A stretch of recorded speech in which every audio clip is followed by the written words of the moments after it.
How long do you think it takes to decide whether or not you like someone when you meet them for the first time? I'm going to say some numbers. I just want you to clap if we get near, or rattle your jewelry, or stamp your feet. Do you think it takes more than 90 seconds? More than 60 seconds? Less than 60 seconds? Less than 30 seconds? Less than 10 seconds? It takes 2 seconds. The Harvard School of Health Sciences did the best research on the subject. The title of their study was "Students Seeing a 2-second video clip of a teacher with no sound came to the same conclusion about that teacher as students who had spent an entire semester with them." Really, they gave them 40 questions, and there were kind of multiple choice. Is this person open or closed, jealous, not jealous? They took one look at a 2-second video clip with no sound. And then the students who'd been an entire semester, and guess what? The answers were virtually the same. We look at people, we make snap judgments about them. But that's not the $1,000,000 secret. We decide whether or not we like someone in the first 2 seconds of seeing them. It's part of our hard wiring. But big deal. So what? Well, here's so what. When you like someone, you see the best in them. And if you don't like them, you tend to see the worst in them, and you make that decision really quickly. If I like the guy, he's enthusiastic. If I don't like him, he's overbearing. If I like the woman, she's kind. If I don't like her, she's weak. When we meet people for the first time, we respond to what we see. And I'm going to prove it to you. I'm going to prove to you that what we see is more important than anything else. Here's what I want you to do. I want you to all stand up, please.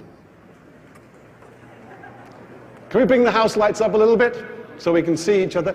Now, and you should be able to see me on these monitors, I want you to do just what I say. I want you to put your arms out sideways. Don't grope anybody unless they ask you to. With the finger and thumb of your right hand, make a circle. Bend your right arm in the middle. Turn the circle towards your face and place it against your chin. Your chin! Please sit down, thank you. There are actually only 6 things that any of us do on a day-to-day basis apart from body functions. Underneath everything else, there are only 6 things we do. And you're doing them all right now. 5 of them are, you use your senses. We go out into the world every day and we use our senses. We see, we hear, we use physical sensation, we smell and we taste. There's only one other thing that we do right down underneath everything else, and it's this. We process language.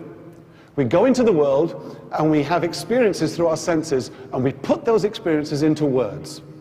And then we explain them to ourselves and explain them to other people. In essence, that's all business is about. All business, no matter what you do, whether you're selling Girl Guide cookies or financial products, is about taking good ideas to market. It is your attitude more than anything else at the beginning of an encounter that determines the results of that encounter, whether you succeed or fail.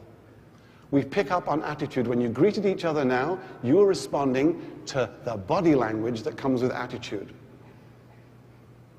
55% of face-to-face communication comes from what you see. 38% comes from the tone of voice.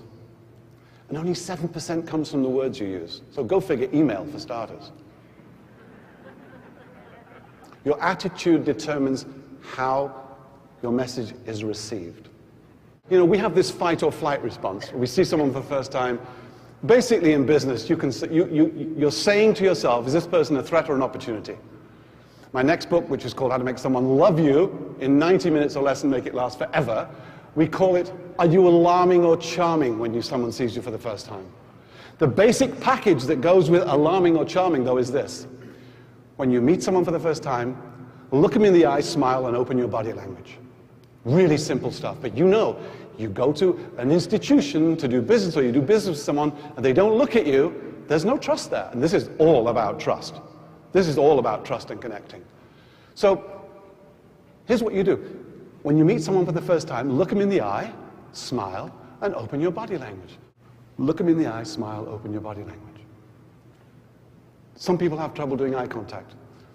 So this is what I tell them to do. When you meet someone for the first time, just notice what color their eyes are. That'll do it. It's just a habit. habit. Thoughts become actions, become habits. Get used to noticing the eye color of everybody. It says trust. It's the absolute opening the door to trust when you meet someone for the first time in business. I did a radio show in Birmingham, Alabama, and the woman said something to me I thought was absolutely fascinating, but I only thought about it the next morning. She said, my son came to me and said, Mum, how come when two adults get together that don't know each other, they just start talking? He said, I see them, there's two there, and there's two there. Look, how do you do that? And it was a really good question, because we don't teach them that questions are the spark plugs of conversation. We don't teach them that not only besides sending the right signals and adjusting your attitude, you've got to get people talking and keep them talking, because it's all about words. Everything is about words. It is within your power to adjust your attitude and the way you deal with your words. That is your power within, to put your language in a certain way. But we don't teach kids how to start conversations. We don't tell them that there are open questions and closed questions. We don't tell them that any question that begins with are you, did you, have you, gets a yes or a no answer, but any question that begins with who, what, why, where, when, or how gets the other person talking. Did you go to the store? Yeah. Brilliant. Now I've got to think of another question. That's like playing tennis on your own. You bang the ball over the net, ain't coming back. Where is the store? When did you go to the store? Why did you go to the store? How did you get to the store? These are all open questions that get the other person to answer back. We now know that just over half the population primarily responds to the world by what they see. About a third primarily respond through physical sensation, and a very small percentage through sound, through what they hear. This is all about other people. We can't live without each other.